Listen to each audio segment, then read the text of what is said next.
하나님께서는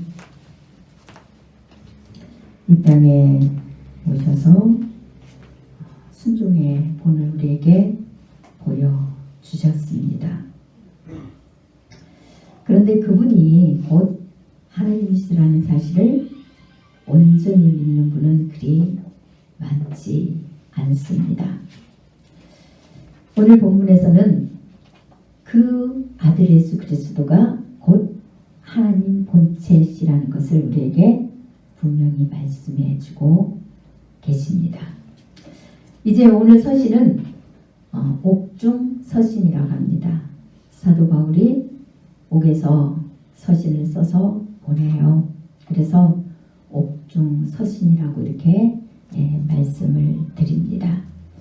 빌립보 교회에 많은 그리스도인들이 있었지만 여전히 하나님의 자녀가 되었으면 어떤 길을 가야 되는지를 알지 못하고 있었습니다. 그들은 여전히 하나님을 알지 못했을 때 행했던 그 인간적인 사고와 생각들이 있었어요. 그래서 교회 안에서 자신들에게 하나님이 주신 은혜 같은 게 있는데 그것이 그 은혜, 제가 은혜 같은 것이라고 표현을 합니다. 이제 그들이 그 은혜에 대해서 정확하게, 곧 은사에 대해서 정확하게 알지 못하고 오히려 세상 사람처럼 그 은사를 가지고 자기들이 높아지려고 했기 때문에 제가 은혜 같은 것을 받았는데 이렇게 말씀드립니다. 하나님 앞에 은혜 같은 것을 받으면 안 되죠. 은혜가 정확하게 곧 또 은사가 정확하게 우리에게 주어진 목적이 무엇인지를 알고 행할 수 있는 뚜렷함으로 여러분들이 받아야 돼요. 그런데 대부분 그렇게 하지를 못했다는 거예요. 현실에도 마찬가지지만 그 당시에 빌립보 교회에도 마찬가지입니다. 그래서 사도 바울은 빌립보 교인들에게 너희는 이제 너희가 지금까지 알아왔던 그런 삶으로 살면 안 된다. 우리 하나님께서 어떻게 이 땅에 오셨는지 아니? 이 땅에 오셔서 어떻게 너희에게 본을 보여주셨는지를 내가 이 서신을 통해서 분명하게 전해주마. 그러면서 이제 2장 빌립보서 2장 5절에서 8절까지 이렇게 기록하고 있어요. 너희 안에 이 마음을 품으라. 너희 안에 이 마음을 품으라고 합니다. 곧 그리스도 예수의 마음이니 이래 돼 있어요. 분명히 그리스도 예수의 마음을 품으라고 하는데 우리가 그리스도 예수의 마음이 어떤 마음인지조차도 모르는 사람이 많이 있습니다. 물론 저도 그랬어요. 이 성경을 저는 누구보다도 많이 읽었다고 했잖아요. 이미 목회를 하기 전에 평신도로서 성경을 하나님께서 목사들, 웬만한 목사님들보다도 더 많이 읽게 하셨어요. 그런데 저도 그 하나님의 사랑의 깊이를 몰랐기 때문에 그리스도의 마음이 진짜 무엇인지를 잘 몰랐어요. 잘 몰랐어요. 그냥 그리스도의 마음을 품으라고 하니까 그냥 겉모습을 꾸미는 걸까?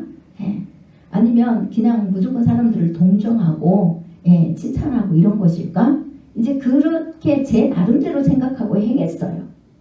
그런데 여기서 그리스도의 마음이 무엇인지를 6절부터에 적나라하게 말씀하고 계세요.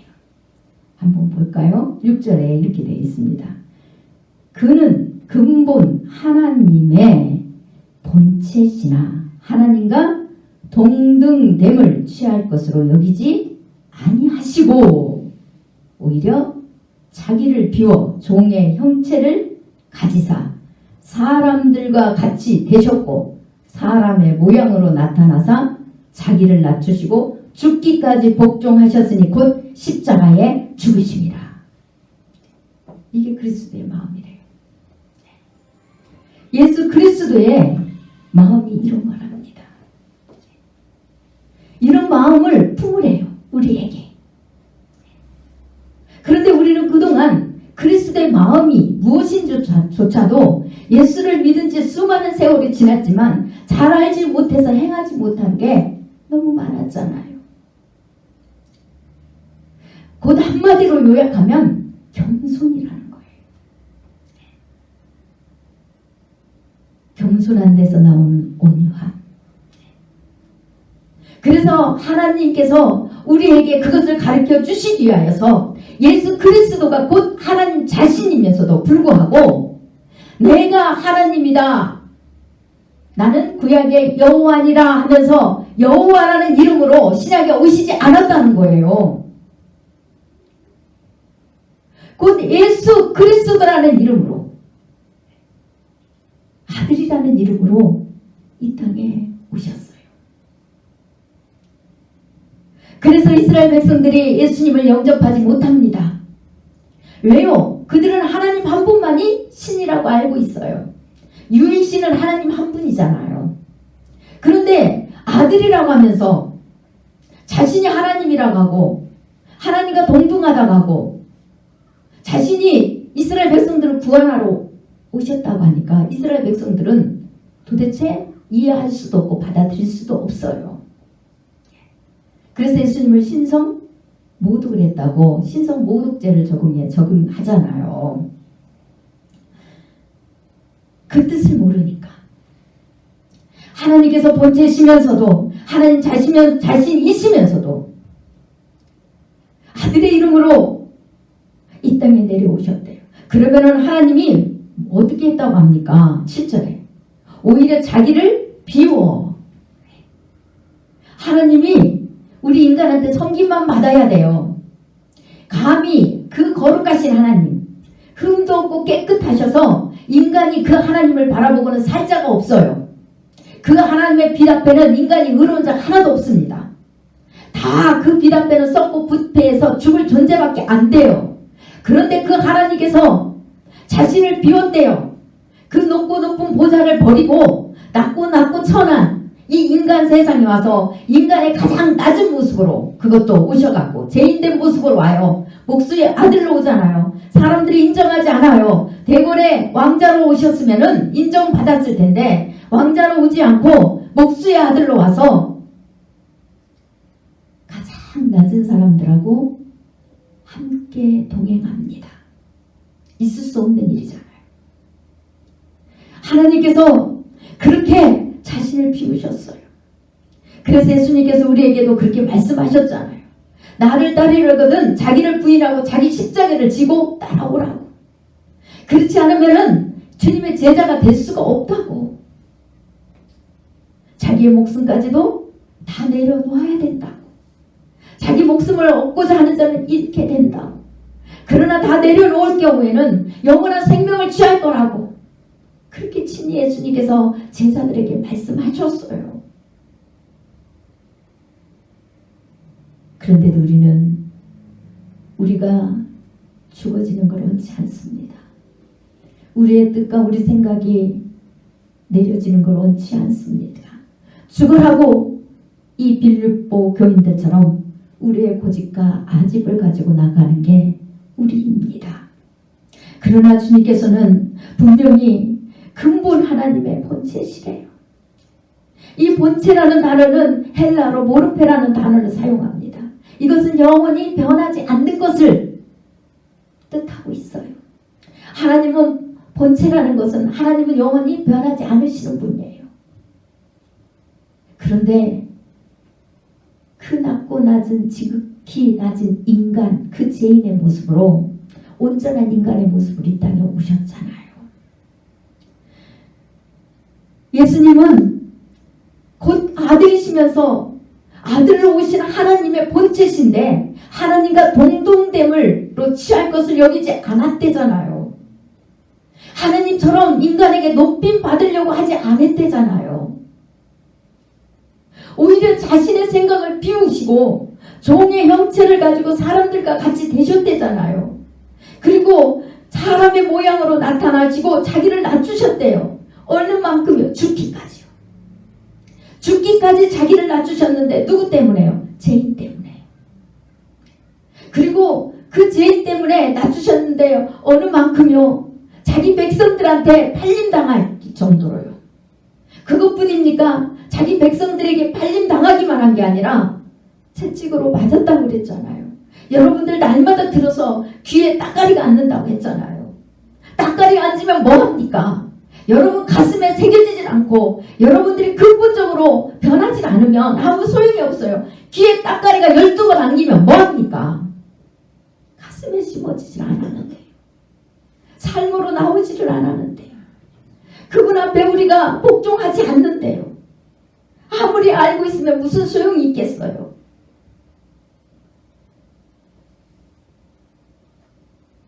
하나님께서는 죽기까지 우리를 위해서요 낮아지셨어요. 아들이라는 존재는 아버지께 어떻게 복종해야 되는지를 보여주셨어요. 아들은 아버지의 씨를 받아서 생명이 주어졌기 때문에 아버지 걸 씨라는 거예요. 그래서 예수님이 아들로 오셔서 그것을 우리에게 친히 가르쳐 주시기 위하여서 하나님이 아들이라는 이름으로 오신 거예요.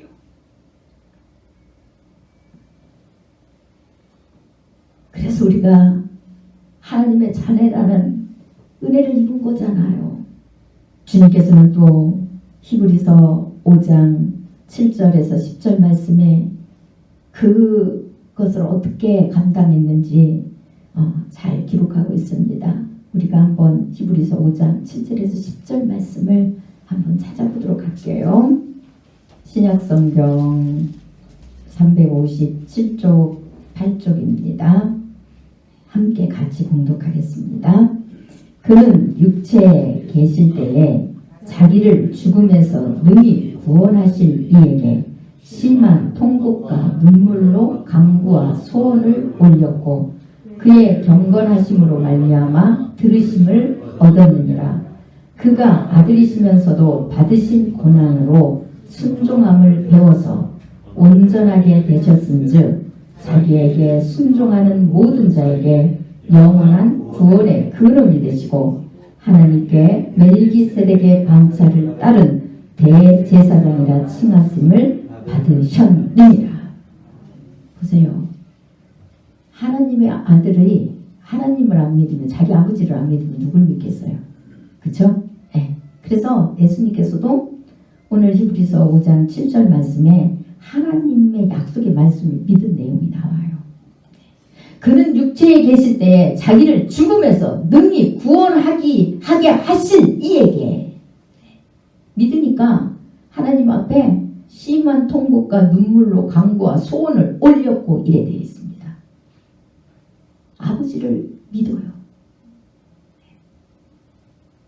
하나님 본체시지만 아들이라는 것은 아버지를 어떻게 경외하고 사랑해야 되는지를 친히 보여주시기 위해서 이렇게 세세히 아들이 아버지를 어떻게 믿고 아버지에게 어떤 태도를 보였는지를 가르쳐주고 계시는 겁니다.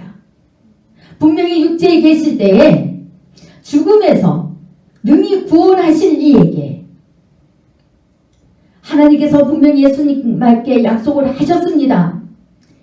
인간을 위해서 대신 고난을 받고 그 죄값을 치러주면은 내가 3일 만에 반드시 구원시킬 거다. 죽음에서 다시 살아나게 해서 인간도 다시 너를 믿으면 살고 영원한 생명으로 들어온다는 것을 가르쳐주기 위해서 전능한 내 능력으로 살릴 거야. 이렇게 아들에게 말씀하셨어요. 예수님은 그 아버지를 믿어요. 그래서 아버지 앞에 통곡과 눈물로 간구와 소원을 올렸대요. 믿기 때문에 기도한다는 거예요.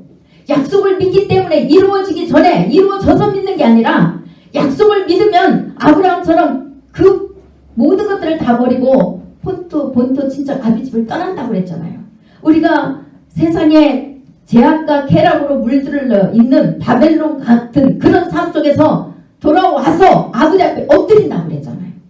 그런데 아직도 그곳을 떠나지 못하고 세상 제약을 여전히 즐기면서 아버지 앞에 이렇게 진심으로 간구하지 못한다는 건요, 아버지의 약속을 하나님의 약속보다 세상을 더 사랑한다는 거예요.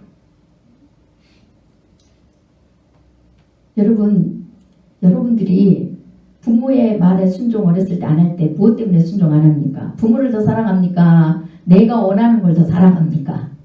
내가 원하는 걸 더 사랑하기 때문에 부모 말에 순종을 안 하잖아요. 부모 말이 옳다는 거 알아요. 몰라서 순종 안 하는 게 아니에요. 아는데 부모보다 내가 좋아하는 것을 더 사랑하기 때문에 그것을 얻고 싶어서 부모가 하지 말라고 하는 우리가 원하는 길로 가는 거잖아요. 그러면은 우리가 하나님 앞에 지금 순종이 안 되는 게 무엇입니까? 하나님보다 나를 더 사랑한다는 거예요. 내가 좋아하는 걸 더 사랑해요. 그것은 우상이라고 그랬잖아요. 하나님보다 더 사랑하는 것들은 다 우상이라고 그랬어요. 하나님보다 다른 것들을 더 우상으로 있으면 하나님께 순종을 할 수가 없습니다. 몰라서가 아니에요. 여러분들이 너무 잘 알잖아요. 이론으로는 하나님의 사랑도 알고 다 알아요.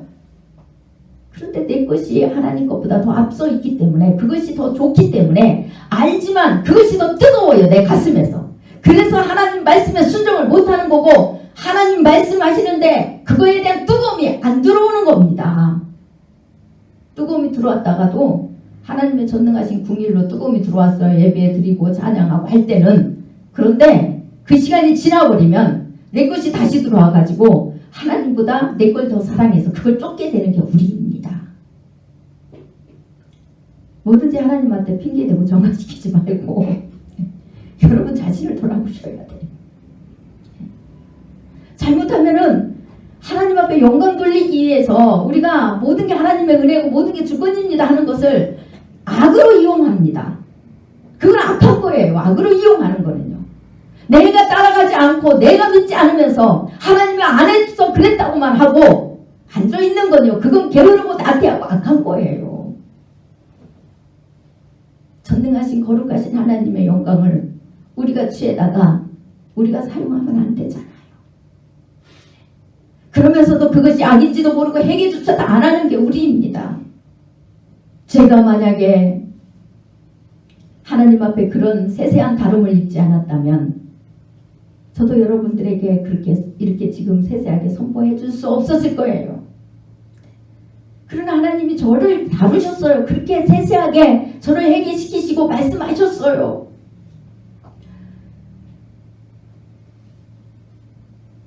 분명히 예수님도 하나님을 믿으니까 통곡하고 눈물로 하나님 앞에 손을 올려요. 하나님께서 그 건건하심으로 말미암아 들으셨대잖아요.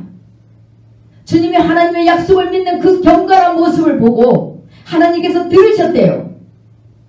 들으셔가지고 어떻게 해요?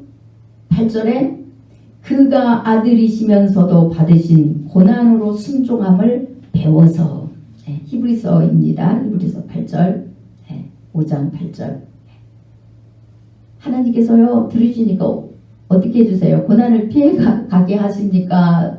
고난을 통해서 순종을 배우게 하십니까? 고난을 통해서 순종을 배우게 하시잖아요.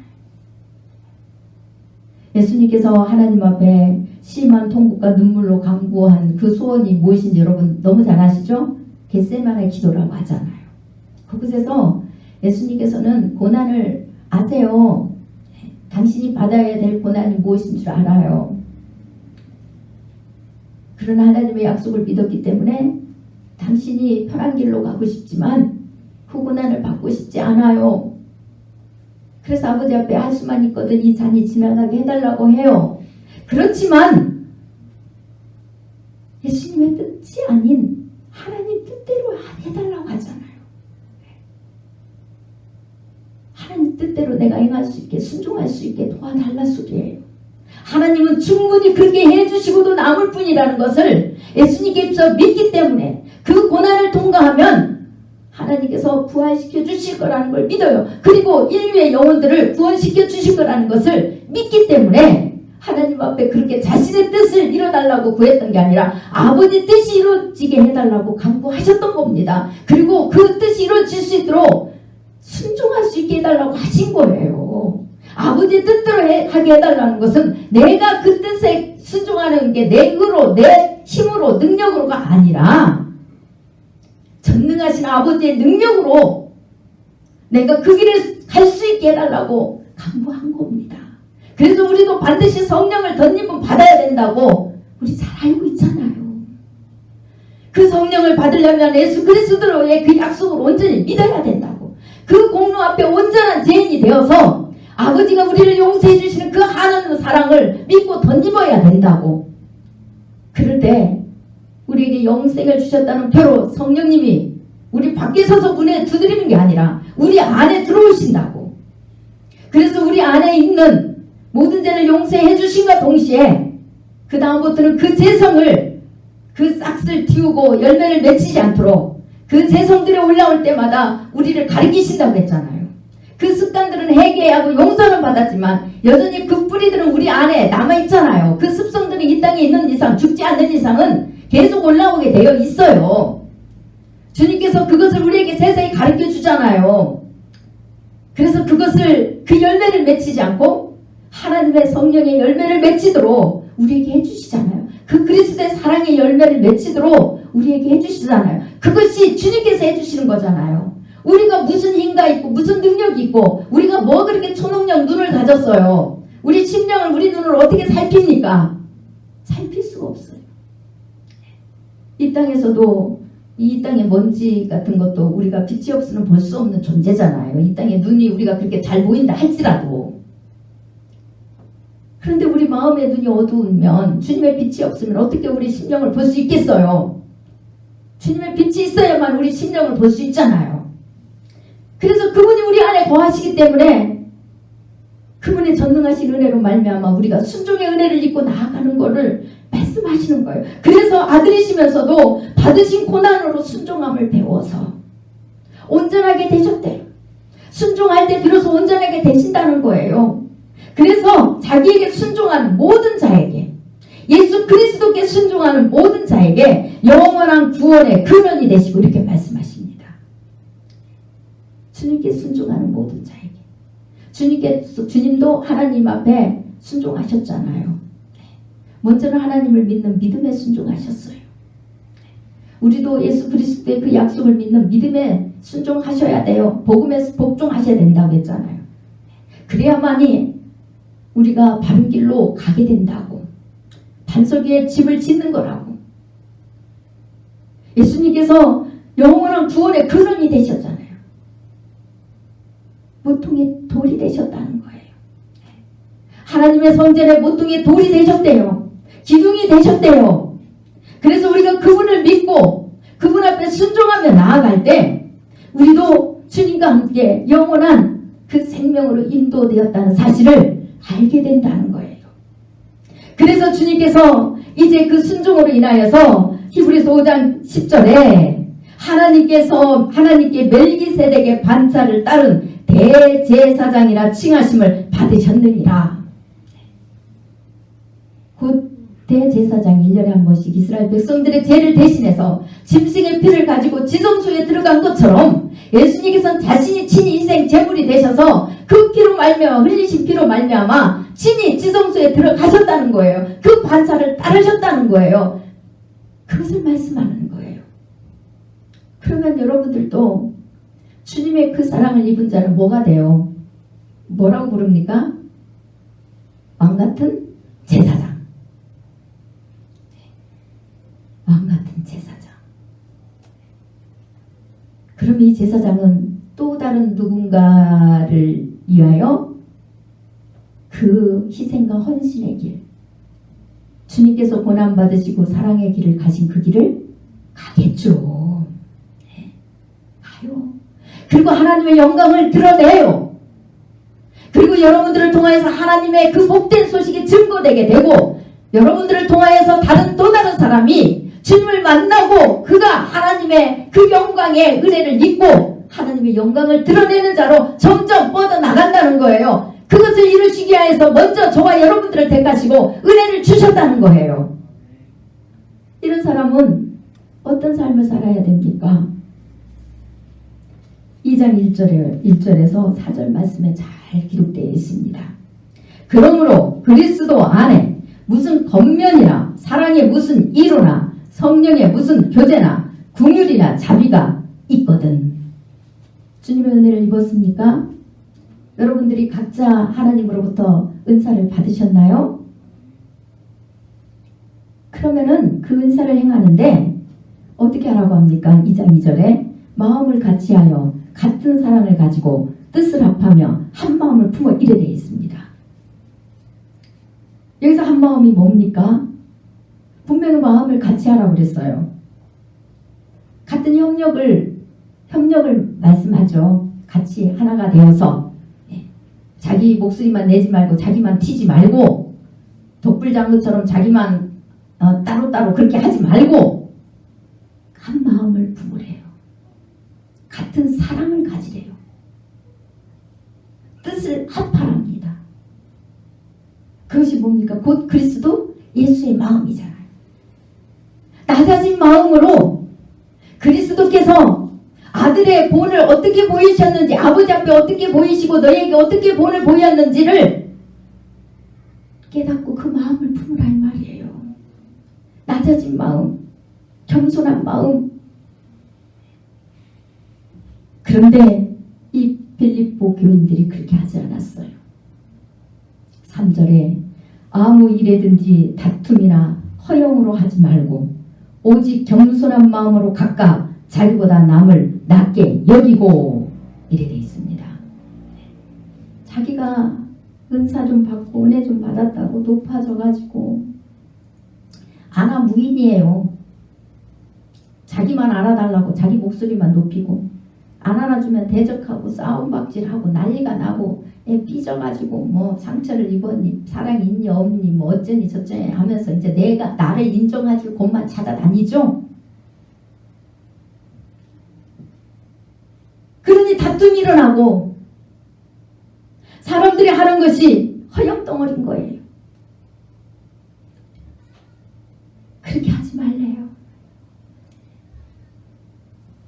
그래서 자기가 다른 사람보다 높임 받아야 되는데 그렇지 못하니까 얼마나 저기 하겠어요. 또 어떤 사람은 막 다른 사람보다 높임 받으려고 속에는 아무것도 없는데 막 은사를 받은 것처럼 자기가 뭐 잘하는 것처럼, 또 어떤 사람은 막 거짓골로 하나님 앞에 뭐 받은 것처럼 막 이런 거짓 예언도 하고 거짓 것을 막 하잖아요. 또 그런 사람을 또 따라가요.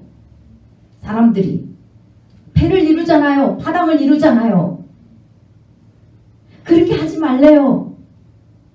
오직 겸손한 마음으로 각각 자기보다 남을 낮게 여기랍니다.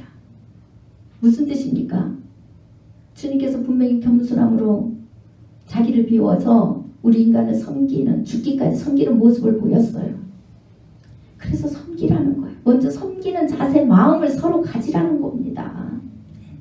그리고 4절에 각각 자기 일을 돌볼 뿐더러 뭐라고 합니까? 각각 자기 일을 돌보래요.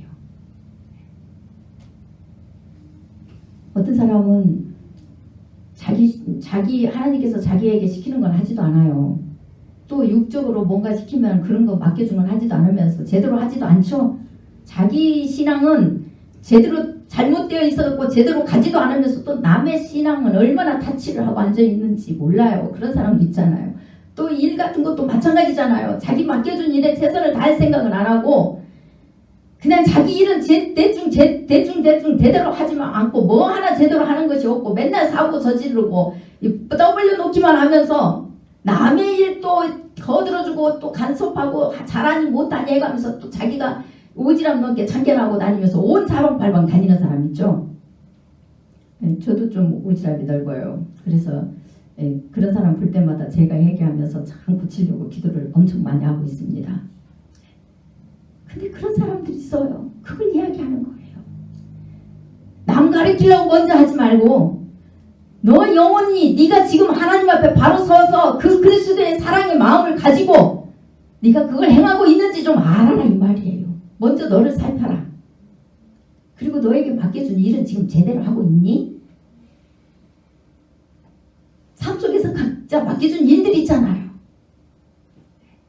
그 일들을 제대로 하냐 이거예요. 교회 안에서도 각자 맡겨준 일들이 있잖아요. 제대로 하냐 이거예요. 영적으로는 먼저 하나님과 관계를 먼저 너는 바로 가지고 있느냐를 살피라는 거예요. 너 자신을. 그 다음에는 육으로는 너희들에게 맡겨준 그 모든 일들을 네가 삶 속에서 삶의 자리에서 또 공동체, 그 믿음의 공동체, 교회 안에서 각자 맡겨준 일들을 너는 지금 제대로 하고 있니? 그리스도의 사랑으로 지금 행하고 있니? 그것을 좀 살펴봐 이 말입니다. 하도 오지랖 넓게 자기 일은 안 하고 근데 여기저기 오지랖 넓게 다니니까 주님께서 이 사도 바울을 통해서 빌립보 교인들에게 말씀하시는 거예요. 그런 다음에 또한 각각 다른 사람들의 일을 돌보아. 너에게 하나님의 사랑이 있느냐? 그러면 비로소 하나님께서 너에게 은혜를 주어서 그 그리스도의 사랑으로 말미암아 잘못된 길로 가는 자가 있으면 그리스도의 사랑으로 그 영혼을 진짜 사랑하는 마음으로 기도해 주면서 조심스럽게 건면하고, 또 맡겨준 일을 제대로 못하거든 기도해 주면서 조심스럽게 건면하고, 그리고 나서 그들이 또 아예 몰라서 못하거든 가르쳐 주면서 배워서 잘 따라서 감당할 수 있도록 이렇게 돌봐주라는 거예요. 먼저 자신이 먼저는 되고 그 다음에는 그리스도의 사랑이 있거든 그렇게 하라는 겁니다. 자기 일도 제대로 못하면서 남적이 하겠다고 그렇게 다니면은 하나님이 니나 잘해라 이래요. 너나 잘해라. 그래서 우리 그런 거 있죠. 한 번도 해보지도 안 해놓고 입으로 다 하는 사람들. 손은 까딱 하나도 안 하려고 하면서 입으로 다 하는 사람들이 있어요. 하나님이 그거 회개하지 않으면요 하나님 앞에 엄청 혼납니다. 남 섬기고 남에게 사랑해 본을 먼저 보여야 되잖아요. 예수님도 친히 이 은혜를 입으셨어요. 하나님께 순종한다는 것은 곧 하나님의 사랑을 깨달아서 인간을 위하여서 자신을 헌신하고 희생하는 걸 이야기하는 거예요. 하나님 나라 그들이 오도록 그 안에는 육적인 보살핌도 다 들었잖아요. 그냥 다 들은 거잖아요. 그러나 영혼의 그 보살핌 없이 육적인 일만 행하는 것은 그것은 모래에 집을 쌓는 거잖아요. 제가 10년 지금 목회 집에서부터 시작하면 10년입니다. 10년 동안 믿음의 기초가 무너져 있었어요. 사람들이 거의 다 저에게 오는 분들이 거의 다 믿음의 기초가 없었어요. 모래 위에 집을 쌓고 교회 생활만 열심히 하고 봉사하고 충성을 하는데 그 기초가 없어서 주님을 믿는 믿음 위에 집을 짓지 않고 있는 거예요. 그래서 그 모래에 있는 집을 그냥 놔두고 주님 앞에 서버리면요 그냥 다 지옥행인 거예요. 부끄러운 거예요. 그래서 그 모래에 있는 위에 있는 집을 확 다 허물어 버렸어요. 10년 동안 허물었어요. 그 작업을 허무는데 안 허물어지려고 그래요. 지금도 안 허물어지는 사람도 있어요. 그러나 많은 사람들이 허물더라고요. 부시니까 부시는 대로 맡기는 사람도 있고 아직도 안 부시고 있는 사람도 있고 부시려고 마음만 먹는 사람도 있고 근데 확 부셔버려야 돼요. 확 부셔져 버려야 돼요. 그래야 반석에 새롭게 심어져요. 그래서 제가 그동안은 개인의 신앙을 말씀드렸어요. 공동체 열심하고 충성하는 걸 말씀 안 드린 이유가 그겁니다. 여러분들의 교회 생활은 열심히 하는데 여러분의 가슴 속에 그리스도의 사랑이 없어요. 주님에 대한 믿음이 절대적으로 없고 성령의 은혜가 여러분 가슴에 없더라는 거예요. 빛이 없더라는 거예요. 조명은 받아서 두드림은 입고 있는데 주님께서 여러분 안에 들어올 수가 없는 심령 상태가 되었고 여러분들의 행위는 종교 행위밖에 안 되고 모래 위에 집을 짓는 자들이 되어 있더라는 거예요. 그러니 당연히 삶의 자리에서 어떻게 그리스도의 사랑이 나옵니까? 본인들이 더 정직하지 못하고 바르지 못하고 본인들이 더 그리스도의 사랑이 없는데 어떻게 그들에게 예수 믿는 것을 증거할 수 있고 예수 믿는 거라고 이런 거라고 말할 수 있겠어요? 욕심 덩어리고 제약 덩어리고 게으르고 나한테 이럴 데가 없고 오직 성진 받으려고 하고 오직 건의밖에 없고 그런 것밖에 없는데 어떻게 그들에게 예수 믿는 것을 말해줄 수가 있겠어요? 교회 생활밖에 없는데. 그래서 그것을 그 잘못된 집을 무너져야 바로 세워지기 때문에 여러분들의 개인의 신앙을 지금까지 10년 동안 해쳤습니다. 그러나 이제는 여러분들이 개인의 신앙이 아니라 개인의 신앙이 이제 바로 잡혀서 그리스도의 사랑을 실천해야 될 때가 되니까 공동체에서 함께 주님의 사랑을 실천해야 돼요. 그리고 삶의 자리에서도 마찬가지입니다. 삶의 자리에서만 하고 내 개인 신앙만 지키면 되지. 그거는 먼저 기초를 쌓으라는 거지. 그것만 가지고 살아라는 뜻이 아니에요. 함께 원래는 다 같이 되어져야 돼요. 같이 되어져 가게 되어 있어요.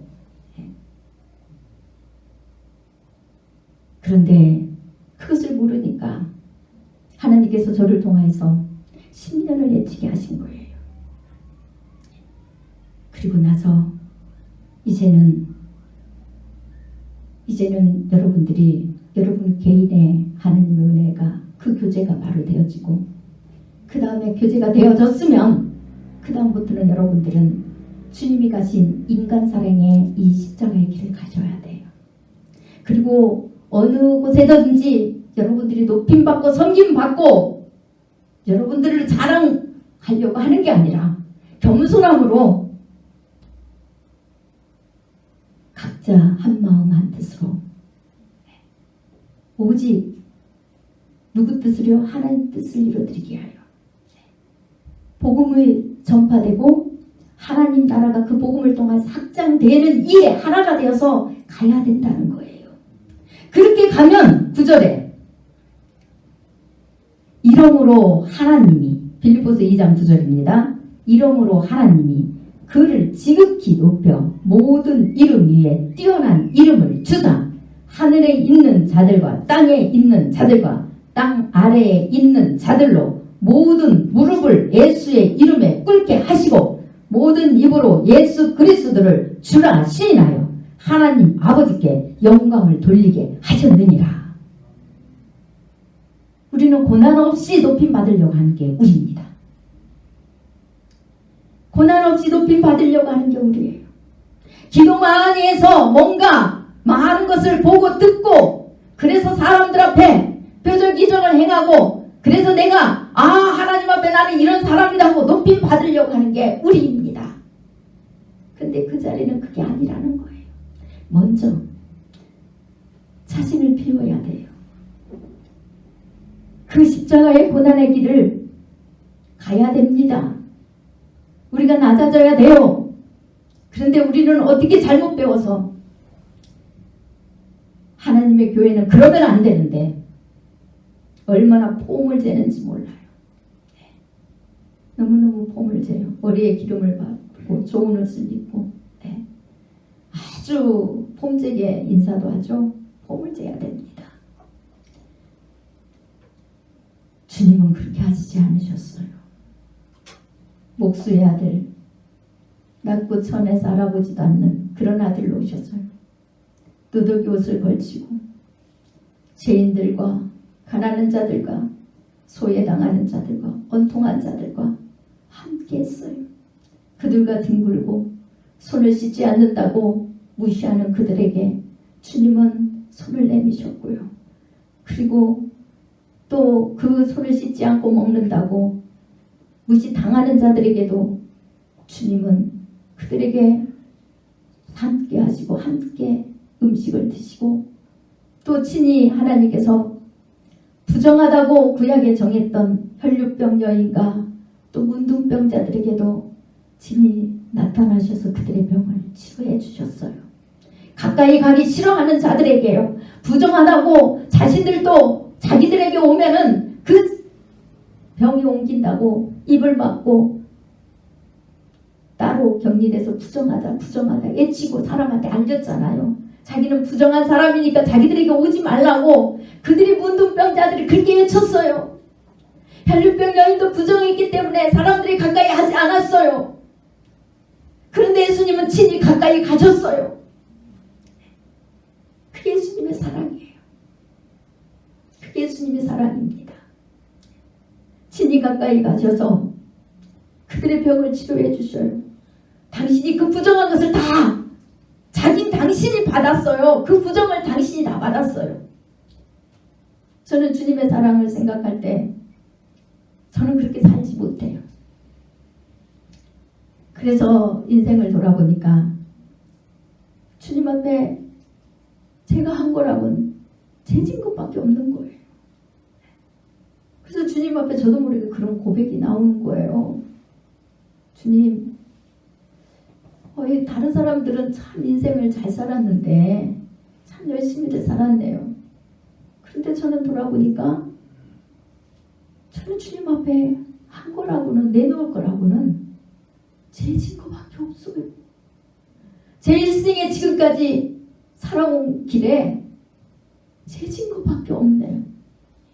어젯밤에 어제 오후에 결과가 그거더라고요. 어젯밤에 주님 앞에 제가 그 고백이 나오는 거예요. 아버지, 저는 주님 앞에 내세울 거라고는 아무것도 없고 제 증거밖에 없어요. 다른 사람은 참 인생을 잘 살았는데 저는 그런 게 없어요. 제 인생에 주님의 그 사랑에 비춰보니까 게으르고 나태한 것뿐이에요. 저는 다른 사람은 참 잘 살았는데, 열심히들 살았는데 저는 게으르고 나태한 것밖에 없어요. 잘한 거라고 제 지은 것밖에 없어요. 오직 주님의 은혜만이 저에게는 필요할 뿐입니다. 오직 주님 앞에 내보일 거라고는 주님의 공로입니다. 주님께서 그 순간에 한없는 은혜를 부어주시는 거예요. 그래서 제 마음에 그런 마음을 주시는 거예요. 나는 영원히 너를 용서했고 영원히 내 공로를 너에게서 거두지 않을 것이다.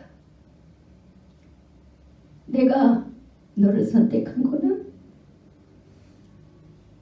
네가 오직 내 공로, 내 은혜만을, 내 사랑만을 증거해 줄 수 있도록 내가 너를 가장 낮은 곳에 두었고 발핌 속에 너는 철저히 살아갈 수 없는 악인이라는 것을, 그리스도의 사랑 앞에는 아무 말도 할 자가 없다는 것을 가르쳐주고 그 사랑만이 가장 위대하고 존귀하게 높다는 것을 증거해주는 자로 너를 내가 택했고 세웠단다. 그래서 내가 너를 선택합니다. 나는 너를 그의 그런 그릇으로 불렀단다.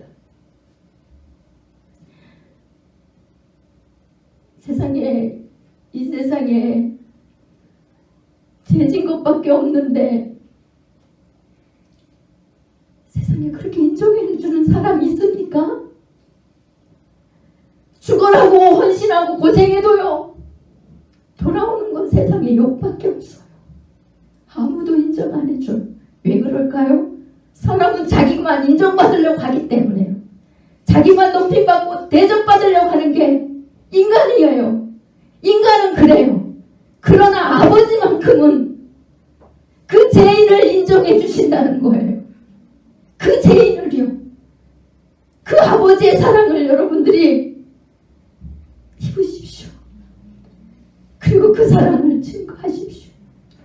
그러면 아버지께서 영광 받으시고 예수님께서 주님의 그 사랑을 실천함으로, 낮아짐으로, 자신을 버리심으로, 고난을 받으심으로 높임 받으신 것처럼 우리도 언젠가 주님 나라에서 세상 믿지 않는 자들이, 높임 받으려고 하던 자들이 하나님의 철퇴를 맞을 때, 심판을 당할 때, 불구중에서 고통스럽게 애칠 때 여러분들을 그 앞에서 반드시 높여주실 것입니다.